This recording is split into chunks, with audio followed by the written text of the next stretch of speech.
Ketika Belarusia membuka perbatasan dengan Polandia sehingga terjadi migrasi manusia ke arah Polandia dari Belarusia, maka komentar Bosman, jago nih Putin. Kampret, kapan Indonesia punya pemimpin negara seperti Putin atau seperti Xi Jinping ketika mengelola negara dapat mengangkat Indonesia ke tingkat dunia. Ngimpi banget dah.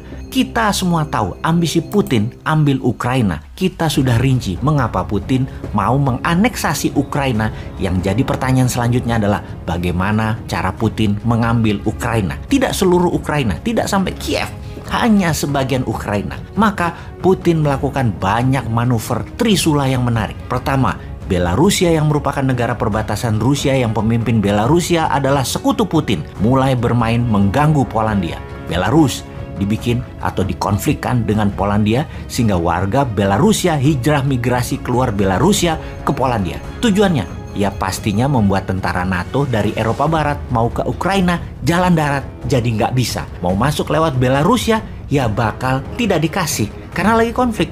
Saat ini sekutu NATO hanya Amerika dan Inggris yang stand alone, tidak terpengaruh gas Rusia. Sementara Jerman, Prancis, Spanyol, dan negara Eropa Barat lainnya, energi gasnya bergantung pada Rusia bahkan lebih dari 60%. Efeknya, ketika mereka mau masuk ke Belarusia atau membela Ukraina, diancam oleh Rusia dengan gas Rusia. Sejauh ini, Jerman belum berani dan negara Eropa lainnya tidak berani bergerak ke Ukraina mendukung Inggris dan Amerika karena tekanan gas Nord Stream 1 dan Nord Stream 2 milik Gazprom Rusia dikendalikan mati nyalanya oleh Rusia. Eropa Barat jadi nggak berani bergerak mereka saat ini. Kapal selam Rusia sudah masuk ke Laut Baltik. Militer Rusia jaga di Laut Baltik. Kalau NATO mau masuk hanya bisa lewat udara dengan kapal induk yang ada di posisi Laut Atlantik. Ini sangat jauh dan sangat mudah diintersep. Di sisi selatan Ukraina yaitu Laut Mati atau Dead Sea, ada negara Turki yang merupakan sekutu Putin. Erdogan sejak dikudeta Amerika yang digagalkan oleh Rusia menggunakan Rusia sekarang sebagai sekutu utamanya. Balik badan dari Amerika itu Turki. Jadi NATO menyerang Rusia atau Ukraina dari selatan, pasti Turki tidak akan kasih wilayah udaranya ke NATO. NATO hanya bisa masuk dari Gibraltar atau dari Italia yang pasti kejauhan. Dari Samudra Atlantik, dari Swedia atau dari Jerman juga nggak gampang. Ukraina saat ini sitting duck bagai bebek yang tinggal dieksekusi oleh Rusia. Sulit untuk menolong Ukraina. Strategi hebat Putin sulit dilawan. Ukraina mangsa lemah yang tidak ada yang bisa menolong dari cengkraman Rusia. Lewat udara sudah diblok di Polandia dan Belarusia.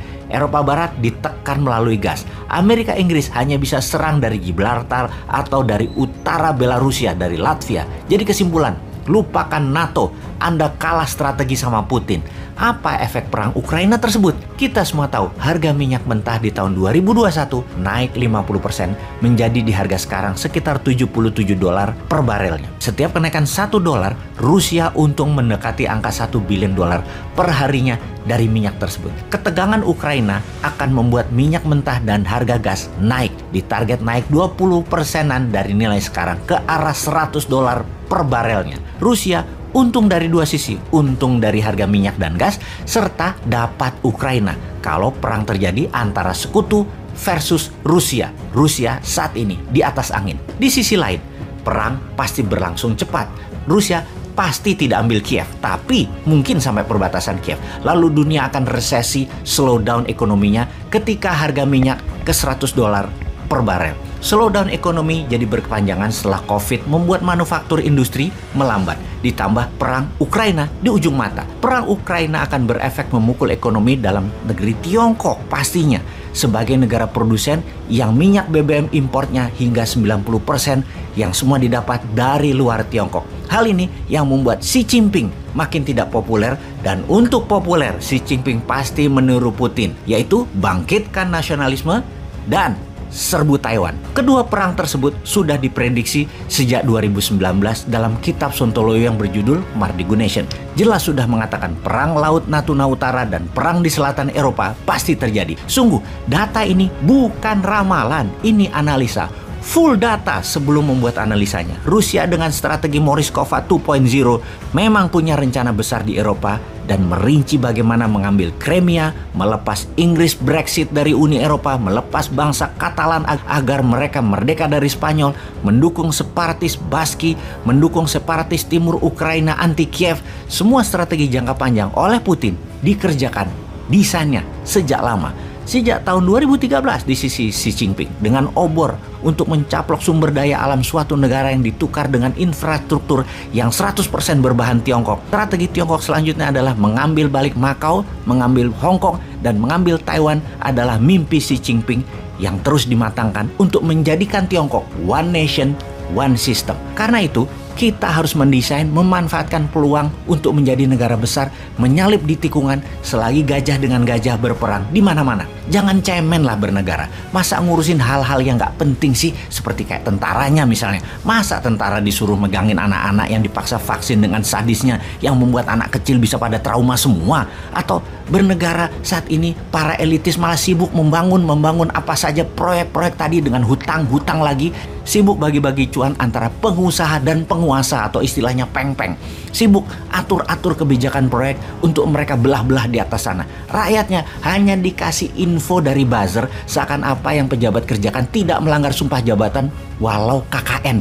Dengan buzzer, rakyatnya dibikin gak paham bernegara dan tidak tahu berita luar negeri bahwa dunia mau perang yang padahal bisa dimanfaatkan untuk Indonesia berdaulat. Kembali kita ingatkan sejarah kolonialisasi. Mengapa dilakukan? Jawabannya hanya satu, Lebensraum. Ini hanya istilah dari bahasa Jerman dan bangsa Jerman di periode 1890 hingga 1940 yang mencerminkan sejarah kolonialisasi sejak zaman Macedonia, Romawi hingga kolonialisasi Eropa ke seluruh dunia. Semuanya sama, Lebensraum. Lebensraum terjemahannya adalah living space atau wilayah hidup, tempat tinggal dan segala kebutuhannya. Kita menengok nation interest banyak negara dunia saat ini, misalnya Tiongkok. Untuk menghidupi 1,4 miliar penduduknya, Tiongkok harus melakukan kolonialisasi. Namun Tiongkok menggunakan kolonialisasi 5.0. 5.0 kalau pakai terminologi di Akademi Militer, yaitu menggunakan economic approach dan soft power. Tidak mencaplok alam militer, namun mengambil kemanfaatan sumber daya sebuah negara. Amerika juga sama, mengkolonialisasi bangsa dan negara lain demi menghidupi 350 juta penduduknya. Misalnya di Jazirah Arab, dikuasainya di negara-negara Asia Barat lainnya dan semua wilayah yang memiliki unsur fosil oil seperti di negara Myanmar, Indonesia, Venezuela, Nigeria, mana saja yang ada fosil oil,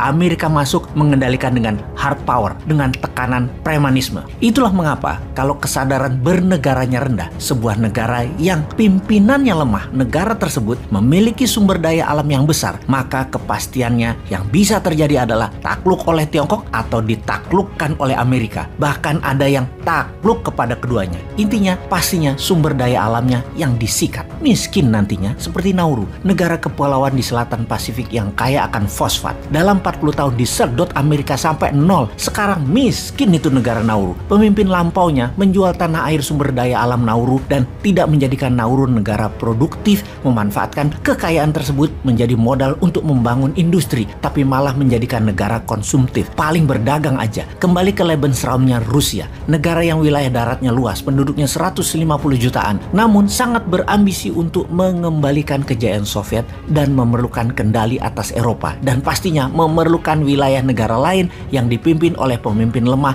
di mana wilayahnya kaya sumber daya alam. Kembali ke sejarah dunia di mana perang adalah tindakan perampokan kekayaan suatu negara. Irak menyerbu Kuwait ketika perang Teluk itu mengambil kekayaan Kuwait di bank Kuwait, emas Kuwait semua disikat. Amerika menyerbu Irak mengambil kekayaan Kuwait yang Irak rampok dibawa ke Amerika. Juga sewaktu peristiwa di Libya, di Benghazi, itu perampokan kekayaannya Gaddafi dibawa ke Amerika. Ada juga masanya Nazi serbu Belanda, ambil cadangan emas Belanda dari rampokan kekayaan Nusantara. Lalu di tahun 1945 Amerika ambil emas rampokan Nazi asal Belanda tersebut ke Amerika. Intinya semuanya adalah bajingan, kampret, dan semuanya jahat. Inilah mengapa Ukraina penting. Ukraina mau masuk NATO dan negara NATO, Inggris dan Amerika horny banget ambil kendali negara Ukraina yang kaya sumber daya alamnya. Makanya Rusia berang Ukraina mau masuk NATO tersebut. Mending dianeksasi sekalian karena bagian dari impian lama Putin. Rusia adalah Soviet baru. Pertanyaan berikutnya, emang Ukraina punya apa sih? Ukraina itu memiliki cadangan uranium terbesar di Eropa, cadangan titanium nomor 2 di Eropa, 12% cadangan manganis dunia, cadangan shale gasnya nomor 3 terbanyak di Eropa, cadangan batu baranya nomor 7 terbesar di dunia, cadangan iron ore-nya nomor 2 terbesar di dunia. Ditambah lagi, Ukraina adalah negara agrikultur yang besar. Secara lahan, Ukraina terbesar di Eropa. Ranking dalam memproduksi pangan agrikultur masuk top 5 dunia sebagai penghasil sunflower nomor 1 dunia, barley nomor 2 di dunia, kentang nomor 4 di dunia, lebah madu nomor 5 di dunia, telur ayam nomor 9 di dunia, gandum produksi nomor 8 dunia, dan lain sebagainya. Secara kalkulasi, hasil agrikultur Ukraina dapat memproduksi makanan untuk memenuhi kebutuhan 600 juta manusia. Di sisi lain lagi yaitu secara produksi industri Ukraina. Nomor 3 dunia produksi dan pengekspor besi. Nomor 2 terbesar di Eropa dan nomor 4 terbesar di dunia menyalur gas melalui pipa. Nomor 1 di Eropa penghasil amonia. Nomor 4 dunia penghasil turbin nuklir. Nomor 4 dunia penghasil peluncur roket. Nomor 9 dunia penghasil peralatan perang, penghasil titanium, tanah lempung, ore dan konsentrat. Semuanya top 5 produser dunia. Kembali ke Lebensraum. Rusia bukan hanya menganggap Ukraina adalah satu rumpun, satu bangsa, satu sejarah seperti satu nusantaranya di ASEAN, Indonesia. Tetapi demi hajat hidup, Rusia menyerang Ukraina, kemudian akan memasang presiden boneka pemimpin Kiev yang pro-Rusia. Dapat dipastikan itu semua segera akan terjadi. Di Indonesia imbasnya bagaimana? Siap-siap BBM naik di Indonesia, siap-siap harga listrik naik, siap-siap biaya-biaya akan naik, siap-siap daya beli turun. Kalau pemerintah penguasanya masih fokus pada kerja proyek, ambiar keadaan domestiknya nanti loh. Semua ini kita nanya, pada kerja apa dikerjain sih?